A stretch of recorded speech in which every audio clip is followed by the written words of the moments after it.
In this episode, I'm going to show you how to make one of these temporary switch panels. So let's get inside.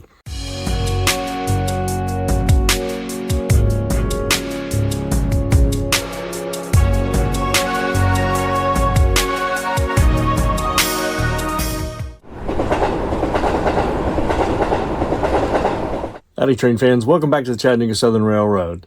So I haven't gotten all my fascia up because I've been working on all my wiring underneath, and you can see it allows me better access to it. But what I have been doing is, as I've been doing the wiring, I've had the need for some temporary switch panels like this to help isolate certain pieces of track, like at my engine service facility here at the Heads Yard, and a couple other spots around the layout. And so I needed to make some kind of temporary panel. And so I want to show you how I went about doing this with some really inexpensive 1/8 inch foam board.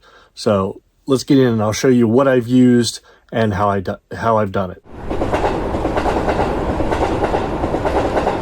Okay, so I'm over here at my L&N interchange trackage, and if you remember, there's two tracks that sit up here.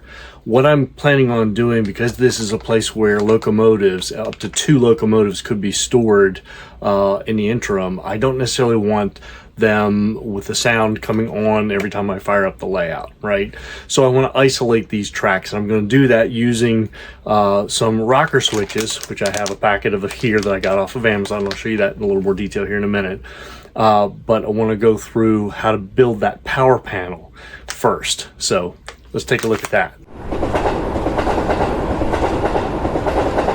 So here I am over at the workbench. I've only got a couple tools that I use in order to do this. The first one is obviously you're going to need a pencil to mark out where you're going to put stuff, and it looks like I'm out of lead on that, so we'll have to go get a different one out of the stash. That's an old one. I've had that one since college. I'm going to use a razor knife.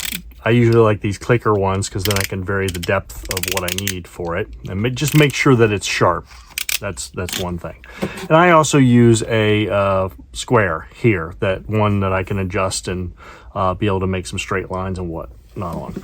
But what I'm using is basically 1/8 inch foam board. You can buy this at Michael's or any other hobby store or arts and crafts store. And this is what I'm using. And it's pretty sturdy for the most part, and it'll work perfectly for what we're doing. But what I'm going to do is, what I've done in laying these things out is I have decided for every switch, I want the panel, for every switch, each panel is going to be 2 inches wide, 6 inches long. The center of this is going to be 1.5 inches over and centered on the 2 inch line. So that 1 inch, we're going to put our center point. And you can see I kind of mocked this one up before I realized I needed a bigger one than this, right? So I'll show you how I do this. The other thing is we're using these Auto EC rocker switches. They come in a pack of 3 from Amazon, and I'll throw that up on the screen so you can see it. And I'm going to use both of these for that L&N connection. But if you look at these, I've picked the blue LED bulb. They come in red and they also come in green, and I think they come in white, but don't quote me on that one. The way these do work though is, and it's kind of backwards of what you would have expected, when you've got I use the light bulb as the top of it. So in its vertical, if this were the vertical orientation, this would be the top, this would be the bottom. That light bulb, when that rocker is flipped this way, that light bulb is actually off and the switch is closed, believe it or not. And it's only when you flip it down like that that light bulb comes on and closes that circuit, okay? It's just a little backwards than what I would have expected it to be, but, you know, they work. So I'm happy with that. So, but what we need to do is, I've got 2 of them here, right? And they have a specific wiring, but we're not going to cover that in this. I'll cover that in another video. So what I need to do is pick one of these, and you see I cut a bunch of these out. And if you take a look at this, this is exactly, here, I'll just lay it down here. you'll see that this is exactly 6 inches wide, and this one is actually 6 inches tall. So technically speaking, this could do a switch panel of 3, okay? Just like the one I have over at the Hedge Yard. I only need 2, so what I'm gonna do is I'm gonna cut this down because I only need 4 inches per, or 2 inches per switch, and since I have 2 switches, I'm gonna make a mark right here, like this. I'm gonna take my square, I'm gonna line it up against that edge and against my mark. And I'm just gonna, whoops, might be helpful if I hold on to it, right? And I'm just gonna make a quick line across there like that. You'll see that I've already marked the 1.5 for the center line in the vertical orientation. Okay, I'm gonna move this stuff out of the way so we have some more room here. So now what I'm gonna do is I'm gonna take my razor knife. I don't need a lot of blade here. And again, this does not have to be precision cutting. You're just trying to get it to a rough, consistent size. And I usually like to bend them back and not cut all the way through. And then just like you do for those of you that have done drywall, then you come back and cut the back side like that, being careful not to cut your hand. So, and this is nice because that leaves me another 1 switch panel should I need it. This is actually the last one that I'm going to do for the layout before I get all the wiring finished up and the fascia on. So the next thing I need to do is I need to lay out for the center lines coming this way for the 2 switches. And if you remember, we said we were going to do 1-inch centers for that. So I'm going to come in here and I'm just going to mark a center point here. I'm going to use that. I don't know how many of you know this or not, but that little notch there allows you to put a pencil in there and mark that point. So I'm going to do that on that side, and then I'm going to come over here on this side and basically kind of do the same thing, okay? And that just gives me a rough mark of where those center points are. Now, because I'm dealing with foam here, I'm going to use the power of this switch with these nice little blades on them, and I'm going to center that center prong right on that mark there. And I'm just going to kind of rock it in place till it punctures like that. Then I'm going to rotate it 90 degrees, and I'm going to do it again, same centering that switch. So it gives me a pattern mark like that. I'm going to do that again down here on this one. And I'm going to do it again, turning 90 degrees and punching it through. Okay, it doesn't hurt the blades, but you might want to be careful, especially if you buy a different style of this, that these blades aren't as thick. So now what I want to do is I want to take my razor knife and I want to just make some marks, and I'm just kind of punching through just like that. You know, I've already made some of it, and I'm going to rotate and go back where these tangs went in. Okay, and then I'm going to come through and I'm going to kind of cut on the 45 like this. So you're kind of think in terms of, you know, cutting out a stop sign kind of look to it, right?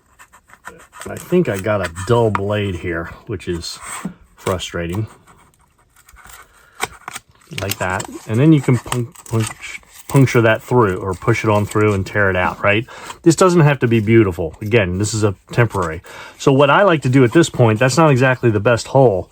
I literally use my index finger and I push through up until my second knuckle, just before my second knuckle. And if I do that, that makes a pretty nice hole there. So now I'm going to go ahead and do this again here and here. Punch through there, punch through there, punch through on the 45s, making the stop sign like this and like this. Close my knife, take that damaged piece out, and you can see that's a little smaller than that. Again, I'm just going to use my finger because it works, right? And punch out those holes, okay? Now, you can see, or if you remember, I'm going to orient the switch with the light on the upside. So I'm going to push this through like so until it seats. I'm going to do the same thing here, like this. Push it all the way home. And there we go. We have a temporary panel. Now you can label this however you want. If you drew the center line all the way across, that'll help you line up your labeling. For this, I'm just going to label this track 1 down here and track 2 for my L&N interchange. And then the nice thing is I'll just screw this through here with a couple wood screws into one of those stanchions. And there you go. And so there's your temporary panel. All right, so I'm going to go ahead and show you how I label these. And basically what I do is just a black wide tip Sharpie, and I'm just going to put in here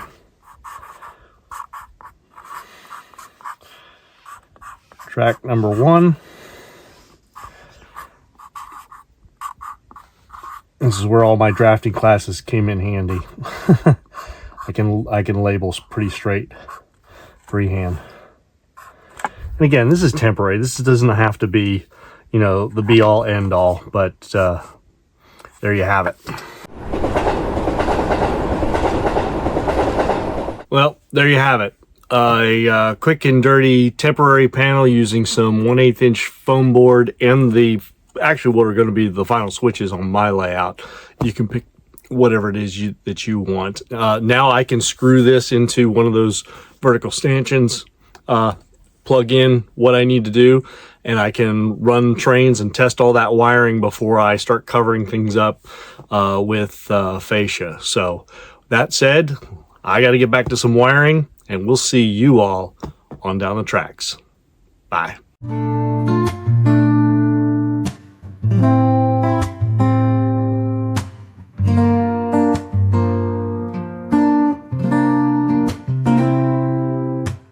Hey there, did you like that video?